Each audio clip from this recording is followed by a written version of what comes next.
Hello everyone, welcome back to our channel. Dyon Davidson here. I'm so excited to have you join us for our weekly episodes. This week is just me. I wanted to come to you to share something that has come up that's been really personal and it hit a nerve for a lot of people. Our last episode featured Karen Eldridge, and she touched on hair loss. And I've gotten some feedback from people who have had the same issue, and I decided that I was going to share a little bit of my journey with hair loss. I know you're probably like, you got a head full of hair now, but that has not always been the case throughout my journey. As a matter of fact, I can remember all the way back to probably 2001, 2002, when my hair started falling out, and I had a relaxer back then. I didn't know what to do, so the first thing I thought was to cut it down to the shortest part of my hair. I had a relaxer and my hair was about this length, but the middle had fallen out to probably about this length. So I cut it all down to match this portion, and I rocked it short. It looked fly. My hairstylist at the time, she was a beast. I mean, she could do some hair, and she just made it work. It looked fly, so I moved on. Fast forward to when I stopped getting relaxers and I started getting, I had locks. So I wore locks from 2005 to 2011. And around 2010, I noticed my locks were starting to become thin around the back portion. So I was like, maybe it's too heavy, because at this point they were way down my back. Like, oh, maybe the back portion has gotten too thick, too heavy, and I was losing locks. I'm like, you don't want your dreadlocks to be just falling out as you're walking around. So I would wear them up in a ponytail, and I figured maybe the ponytail, pulling them up every day, was probably too much. So I started wearing them crinkly. So I would get them crinkly, but I didn't really like that because sitting on the dryer was too much, especially when it was hot. So I decided that I was going to get the back part of it cut down, shaved off, whatever you want to call it. So I got just the back straight across because the locks were thinning out anyway. I cut those out and got it shaved. So the back was shaved off and I still had all this hair. So my locks were still long. Nobody knew, unless I pulled it up in a ponytail, that that portion was gone. So I could pretty much hide it, right? Cool. That was around the fall of 2010. I want to say September, October-ish. By January, my grandfather passed away at the end of December. January, we went home to Jamaica, where I'm from, for the funeral.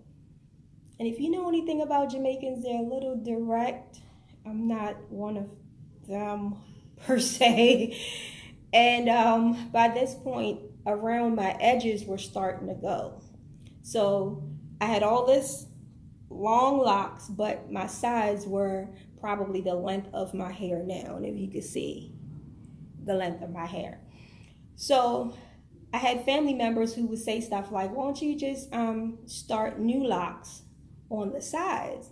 And I'm like, I'm trying to, but it's not locking, which is kind of weird because I have that nice texture for locks. And I say that because it's that kind of hair that you think would easily lock, but it wasn't happening. So, and then I have more direct family members that say, cut it off and start over. But if you hear Jamaicans say, cut it off and start over, it's kind of blunt and it's kind of hurtful when you've been growing it for so long. So I didn't want to do that. So I was trying. I kept rubbing comeback hair on it and olive oil and coconut oil and trying to get to it. And then one night, March 9th, 2011, I had enough. I just took the scissors and cut each lock out at the root, and then went to the barbershop the next day and got it shaped up. And then eventually I just wore my hair bald, got it shaved down, and wore it bald for about, I want to say about 5 years, and then I started letting it grow. But in the process, it wasn't as easy, because there were times when I wanted my hair back, but I knew that the sides weren't going to come in. So every time I would try to let it grow, my barber would, try to even it out because the edges were still a little weak, for lack of better words. So eventually I tried, and I have a picture I want to share with you guys as to what it looked like back then. And I know it's kind of weird. Let me turn it this way. Yeah, that's better. And if you could see how the edges look back then in the blue shirt, that was 2016. So, let's see. So that was 2016. The edges were kind of gone.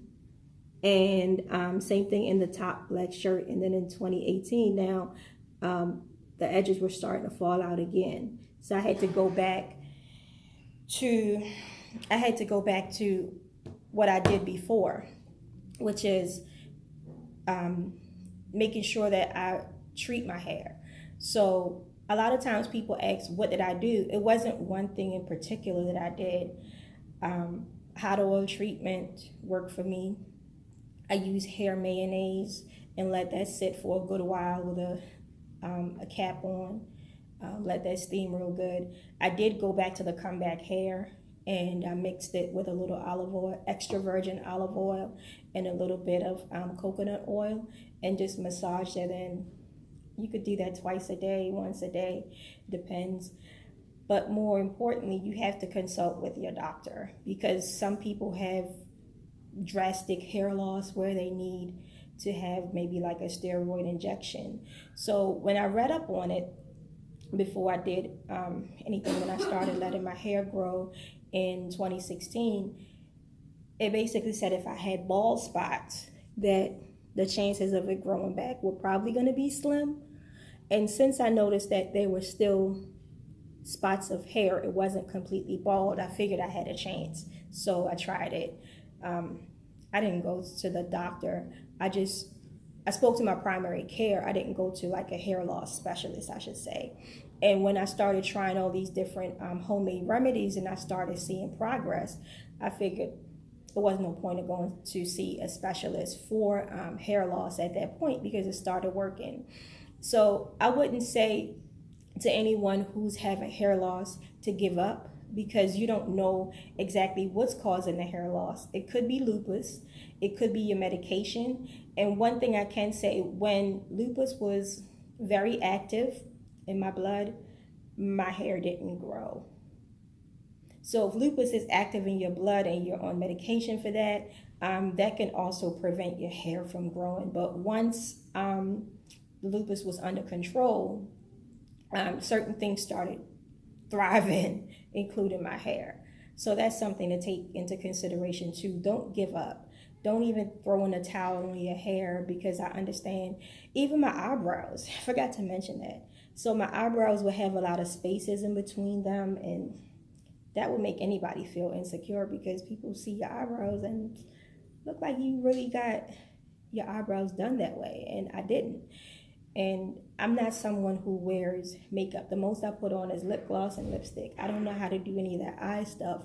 So I just walked around looking crazy with bald spots in my eyebrows.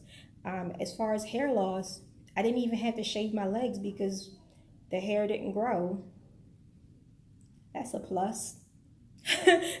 So there are some benefits to hair loss as far as I looked at it. I had to find a silver lining. So don't give up on it. Consult your doctor if it's really something that is bothering you to the point where you feel that anxious and, making you feel some sort of way about it. Because from what I've seen, the online reaction about hair loss and lupus, it had me thinking like, Dad, I thought I was the only one. And I realized I'm not the only one. And there are people who are suffering from that. So consult with your doctor, one, read about hair loss on your own, just like I did, and find out what works for you Everything is not going to work for everyone. You can't assume that what worked for me is going to work for you. I'm just sharing what my journey was like, because people say, oh, you have a head full of hair now. Yeah, it wasn't always like that. And I thank God for my barber, Larry, because Larry just made sure that every time he cut my hair, he would match it up so that I wouldn't feel so uncomfortable with the spots that were there. And as it grew in, I would have to, go a little bit more often so I could get that tapered correctly. But again, you just got to have the right people in your village who's going to support you and help you feel comfortable with some of the things that may come up in your journey. And I'm grateful that I had him who could help me with that part of it, because that is something that could affect your self-esteem and asking questions if you're not sure. So, there are hairstylists out there who are certified in hair loss. Consult with one of them if you feel like, look, I don't want to keep going to the doctor where they prescribing all this medicine. Consult a hair loss specialist, somebody who does hair for a living. And if you want to reach out to me, I have a few that I know personally who can help you. It's so many things now that I know that I've gone through the journey, and I think I went through that just so I could help you. So don't give up on hair. I didn't think I would have this much hair again. And no, I don't want to lock again. I feel like this big, crazy, wild hair is just going to be for a while. And I'm thinking about getting it cut down again. So have fun with life. Hair, I think India Ari said, I'm not my hair. And I really took that to heart, because going through that process of losing my hair made me realize that if I could cut all that hair off, locks down to my back, and still have hair growing again, that I'm more than just my hair. So be encouraged. Don't forget to love on you. Don't forget to subscribe to this channel. Don't forget to share these videos with your friends and family, especially somebody who's having a tough time with lupus. You never know how this can help them, uplift them, or even motivate them to just get up and keep trying again and keep fighting again. Thank you so much for tuning in, and you have a blessed one. As always, love on you and take care of you.